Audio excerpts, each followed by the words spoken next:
Brigadier Haris, ये एक formula जो दे रहे हैं फवाद चौधरी साहब, इस पे बातचीत तो कहीं ना कहीं हो रही है। डू यू थिंक कि एक्चुअली ये एक तजवीज़ है जो कि मुख्तलिफ हलकों में, अहम हलकों में डिस्कस हो रही है? देखिए, ये इट कैन बी सजेशन, लेकिन मुझे नहीं लगता कि अभी तक कोई ऐसी बात इस पे चल रही है या कहीं खास तौर पर एस्टैब्लिशमेंट ऐसी बात है बिल्कुल कैटेगरिकली ऐसी कि एनीथिंग हैपनिंग। जो मेरा अपना सोर्स है मैं उनसे उनकी बात कर रहा हूँ। लेकिन बात ये देखिए, नेशनल गवर्नमेंट अगर आप इसके लिए सबसे पहला स्टेप जो है ना वो है कि आप एक डायलॉग करेंगे, तमाम पॉलिटिकल पार्टीज को बिठाएं and then to reach to certain conclusions and then उसके बाद वहाँ डिसाइड हो जी हम एक नेशनल बनाते हैं। सेनेटर्स, एमएनएस जो सिटिंग हैं उनमें से जो अच्छे हैं, कम्युनिकेशन स्किल्स हैं, मॉडरेट हैं, they know how to run the government, beyond approach हैं, कोई उनकी पुराने बैगेज नहीं है, ऐसे लोगों को लेके आते हैं। लेकिन ऑलमोस्ट नेशनल गवर्नमेंट तो बन जाएगी जब अगर पीपल्स पार्टी शामिल हो जाए, अभी ज्वाइन कर जाती है किसी आफ्टर सम डिस्कशन। मौलाना फजल रहमान का पलड़ा, I think he the darling of opposition and government present, but ultimately क्योंकि government can meet his requirements, ज़ाहिर है उनको डिमांड दी होंगी, चाहे बलूचिस्तान का गवर्नर लेंगे या केपी का गवर्नर लेंगे या कोई और उनकी डिमांड होंगी, वो गवर्नमेंट कैन डिलीवर, ऑपोजिशन नहीं दे सकती। इसलिए उनका मेरे ख्याल में गवर्नमेंट की तरफ ज़्यादा झुकाव होना चाहिए, लॉजिकली बात करते हुए। तो ये तीन पार्टी तो आ जाती है और छोटी पार्टी साथ मिल जाती है, जैसे आपके सामने इस्तेकाम पार्टी है, कोई और पार्टी है, तो ऑलमोस्ट नेशनल गवर्नमेंट तो बन गई, लेस पीटीआई। अब पीटीआई कहाँ कितनी वो एक्सेप्टेबल है वो आई नो कि कैसे हुकूमत का काम है, देखना है उसको कैसे करना है, और उसके बाद मुज़ाकरात के होते हैं। It is only possible when go for dialogue, national dialogue की बात करते हैं।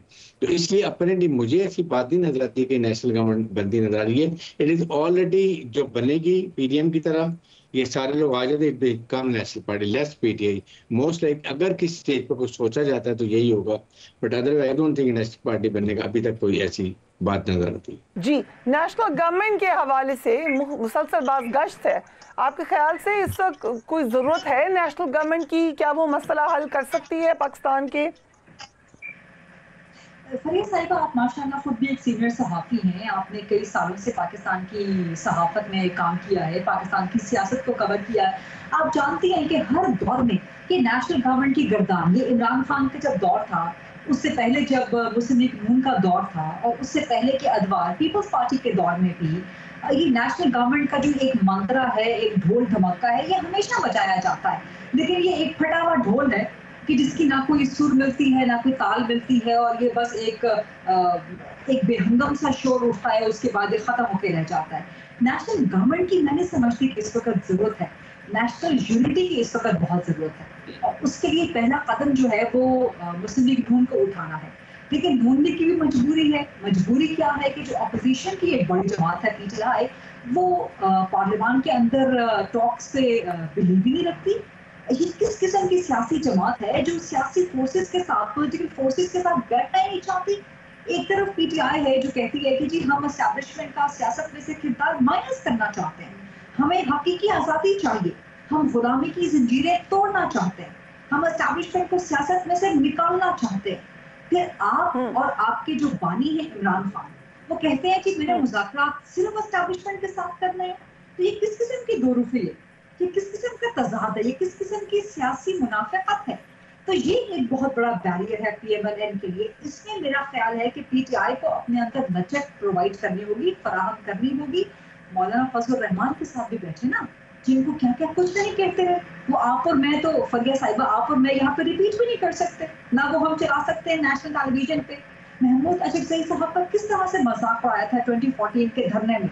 तो करीना ये भी बता दें, जो 9 मई के हवाले से पीएमएलएन बार बार कह रही है, बड़ा सख्त स्टांस ले रही है पीएमएलएन। ऑब्वियसली पीएमएलएन यही समझती होगी जो एस्टैब्लिशमेंट का पॉइंट ऑफ व्यू है, इसीलिए वो भी गवर्नमेंट बार बार बावर करा रहे हैं। हनीफ अब्बासी कह रहे हैं मैं चल के माफ़ी दिलवा देता हूँ। ये कितना अहम है इस वक्त मुज़ाकरात के लिए, और do you think at some point PTI को माफ़ी मांगनी पड़ेगी 9 मई के ऊपर? ये बात सबसे पहले मैंने की थी कि 9 मई पे पाकिस्तान तहरीक इंसाफ को माफ़ी मांगनी पड़ेगी, इमरान खान को माफ़ी मांगनी पड़ेगी। ये आज से कोई 4-5 महीने पहले की बात है। और उसके बाद फिर ये एक नेशनल डिबेट का हिस्सा बन गई, फिर आपने इससे ऑब्वियसली आपने अपनी खबर की बेस पर ये बात की होगी, कंसिडरिंग के मूड क्या है, हालात क्या हैं, you must have given information obviously. जाहिर है फरिया साहिबा, आप और मैं सहाफ़ी हैं, हमारी मुलाकात होती रहती है, हमारी बात होती है, सियासी हलकों से भी होती है, दीगर हलकों के साथ भी होती है, तो आपके अंदर इतना एक शार्पनेस होती है कि आप जो खबर आपको मिलती है, जो गुफ्तो शनीद हो रही होती है, आप उसमें से रीडिंग जो है वो कंक्लूड कर सकते हैं। सो पाकिस्तान तहरीक इंसाफ के लिए कोई माफ़ी नहीं है, माफ़ी इन द सेंस कोई रिलैक्सेशन नहीं है, जब तक कि वो होल हार्टेडली पूरे खुलूस के साथ एंड पब्लिकली कौम से माफ़ी ना मांग ले 9 मई के हवाले से, और ये माफ़ी आने और अनकंडीशनल, पब्लिकली अनकंडीशनल, पूरे खुलूस के साथ, किसी अगर मगर के बगैर, और ये माफ़ी आनी चाहिए इमरान खान की तरफ से डायरेक्टली।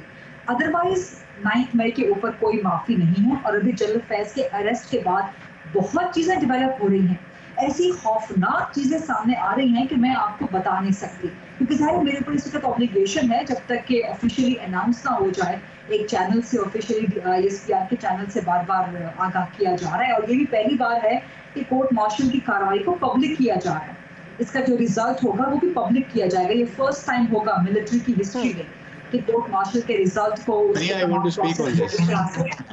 तो क्या हम कह सकते हैं कि इतना प्रेशर पड़ जाएगा PTI पर कि उनको माफी मांगनी पड़ेगी? फरिया, I want to say this. फरिया इदरीस, पड़ गया है प्रेशर। मैंने पहले भी आपसे गुजारिश की थी। जी मैं आगे भी सवाल आपकी तरफ भी आ गई। इमरान खान क्यों पिटीशन लेके जा रहे हैं अदालतों में? उनके वकील क्यों कह रहे हैं कि जी माई बाप हमें मिलिट्री कोर्ट में ले जाने से रोका जाए, इमरान खान को मिलिट्री कोर्ट में ना जाने दिया जाए? क्योंकि उनको भी पता है, मुझे भी पता है कि बहुत डैमेज सबूत इकट्ठे हो चुके हैं, जो चीजें निकल रही हैं वो इंतहाई खौफनाक हैं। इमरान खान नहीं बच सकते उनसे। तो हनीफ अब्बासी की ऑफर कबूल कर लें, पार्लियामेंट में आई है, कौमी असेंबली में आई है, एक सॉफ्ट ऑफर आई है, and let's keep in mind Hanif Abbasi is the right hand man of prime minister Shahbaz Sharif, and prime minister Shahbaz Sharif entirely enjoys.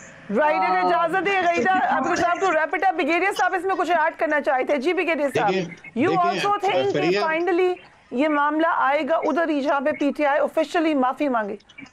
देखिए फरिया, माफी मांगने का टाइम गुजर चुका है, बट आई फील कि जिस वक्त 9 मई का इंसिडेंट हुआ था, he should have been very gracious. उस वक्त आके कहते कि वेदर मेरे लोग कौन इन्वॉल्व थे, कौन थे, सिंस PTI के लोग थे, आई unconditionally asked to render apology on behalf of my complete party. That was the right time. उस वक्त चीजें बहुत बेहतर हो सकती थी, लेकिन देन आपने उसके बाद आप जब आपको पता है कि यू आर बीइंग ट्रैप्ड, आप फंस चुके हैं, आपके लिए बहुत चीजें निकल चुकी हैं, अभी भी ऑफिसर पकड़े गए हैं, DGI जो एक्स इज ऑलरेडी देयर, वो भी रिवील कर रहे होंगे। अब इस माफी का मेरे नहीं ख्याल के ऊपर फर्क पड़ेगा। He is too late now. I think he'll have to face the music whatever comes in the ये coming days में, ये month में, जबकि काफी निकल, जैसे गरीदा फारूक की बात कर रही हैं, ये वो टाइम था जब आप अनकंडीशनली कहते जी मैं पूरी नेशन से, कौम से, अपनी पार्टी के बिहाफ पर चेयरमैन ऑफ द पार्टी मैं अपॉलोजाइज करता हूँ, think would have been much better, but I think that time is gone.